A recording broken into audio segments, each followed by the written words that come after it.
everyone, I'm Aria. I hope you're all having a lovely day. So today's video is another community lot.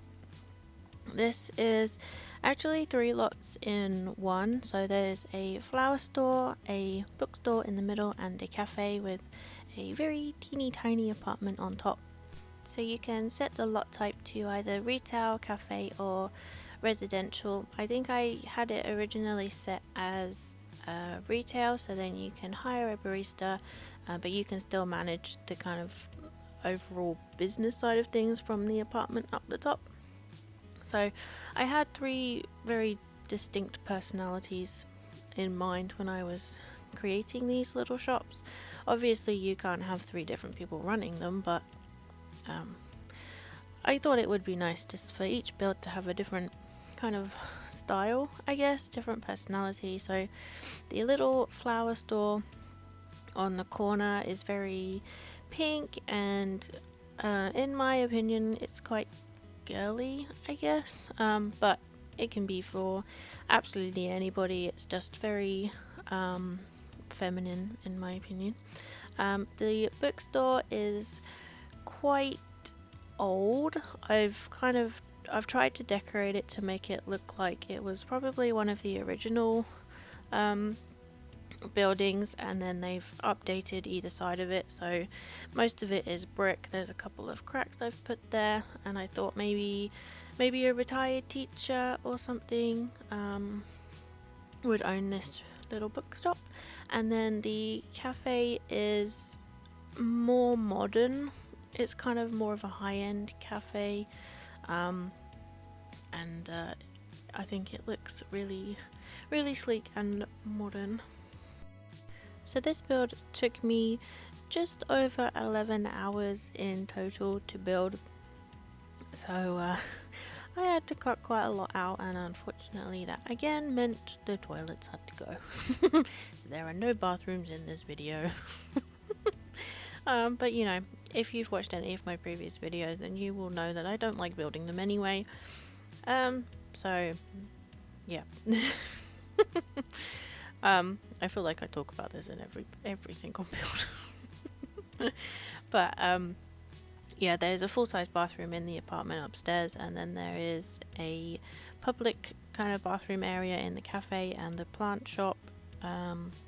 And the bookstore both have like staff toilets, I suppose, so you can set them as employees only, but I think that works pretty well.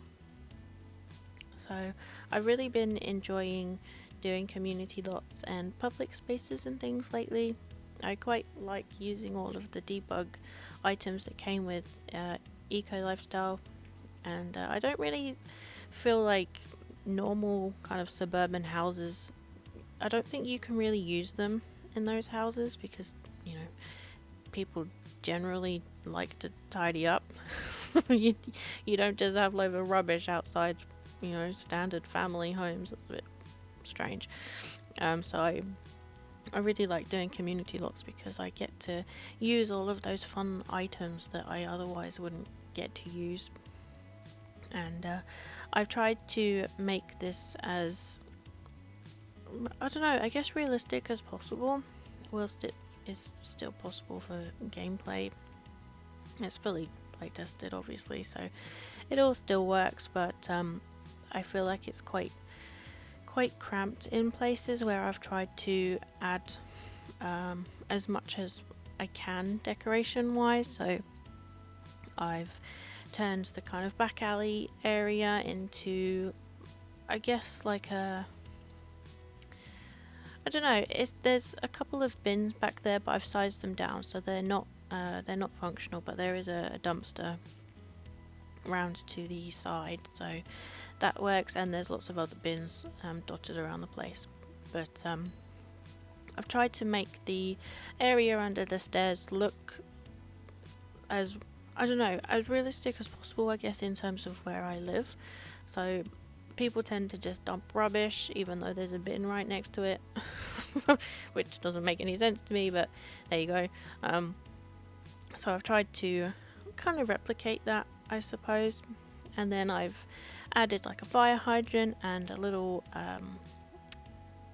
I think it's I don't actually know what it's meant to be, but the sign that I've used I think looks like a bus stop sign.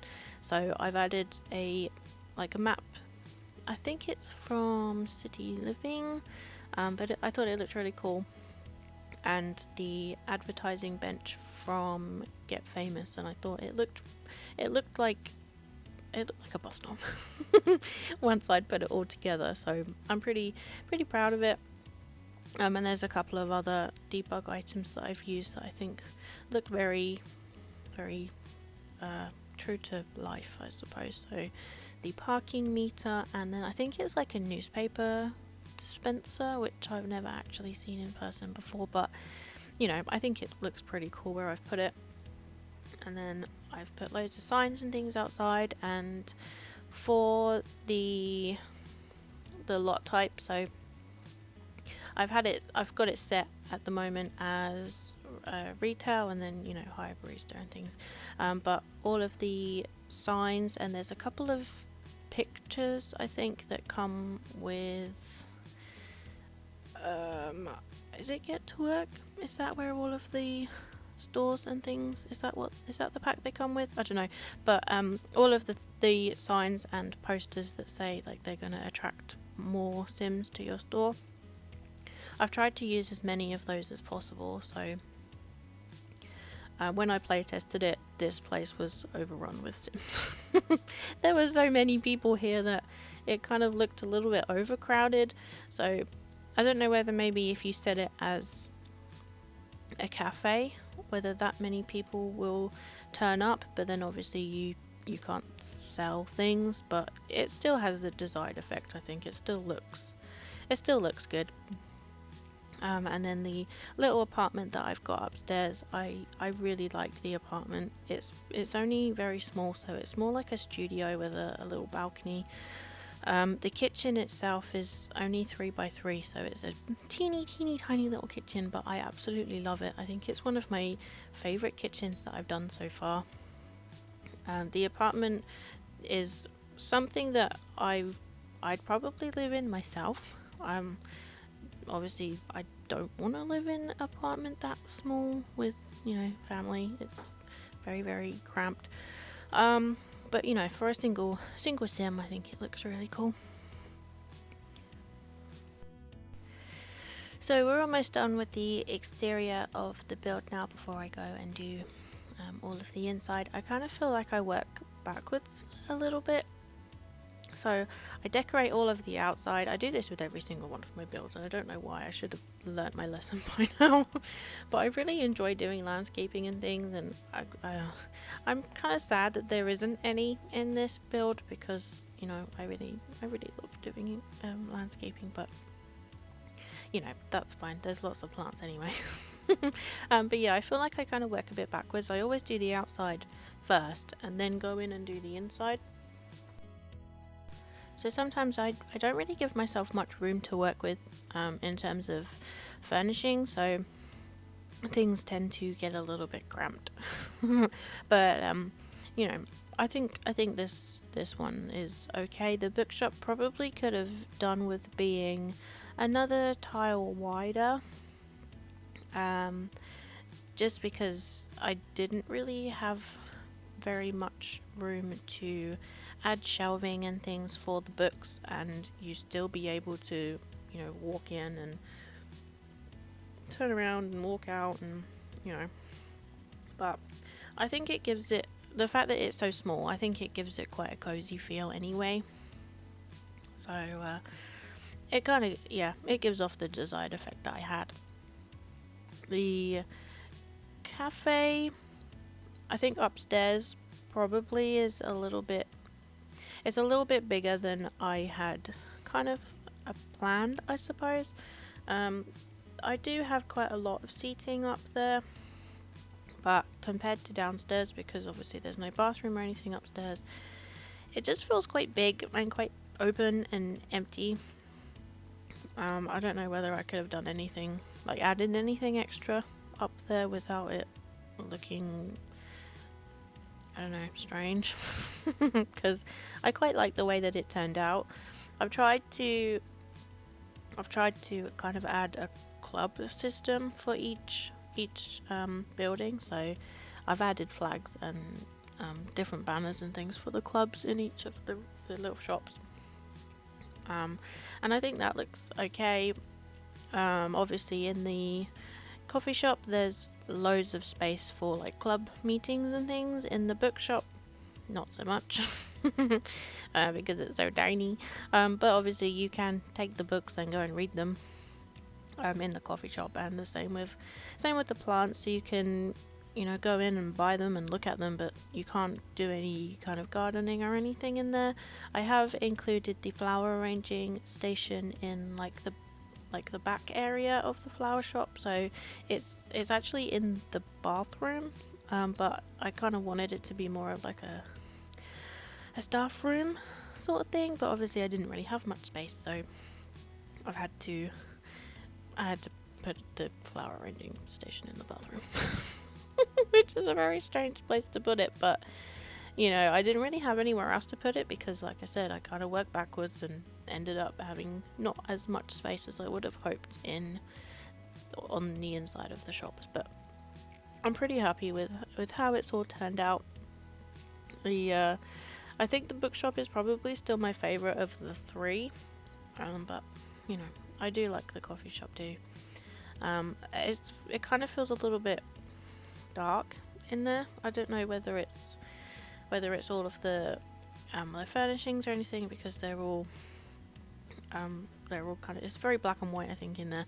I've tried to add like a red accent feature, but I don't know, maybe I could have added it a little bit more. I'm not sure where, but yeah. The plant shop, the flower shop, I think I've added probably every single type of flower that's in game, or plant that's in game. And the books in the bookstore, I think I put one bookshelf or like bookcase, and the rest of the books, like the display books and everything, are from the debug menu. So if you do choose to use this as a retail lot, then you will need to set the price of those, because they're debug items, they're already set as 0 simoleons, which obviously doesn't work very well as a retail because they won't sell for anything. But you know, I think they look pretty cool, but maybe they don't work so well for retail. I don't know. But anyway, in the flower shop, then I've used the flower arrangements that are in the debug menu. I'm not sure what they kind of set as price wise, probably 0 again, but I think they look really nice on the shelf. So I will leave you here today. I hope you enjoy the rest of the video. There's quite a few screenshots, so stick around to the end if you'd like to see those. If you would like to download this off of the gallery, you will need MoveObjects on, otherwise things will go missing and nobody wants that. Yeah, I'm really proud of it, and I hope you will like it too. Please let me know what you think. If you have any comments, then I'd love to hear them, and I will see you all next time. Bye everyone.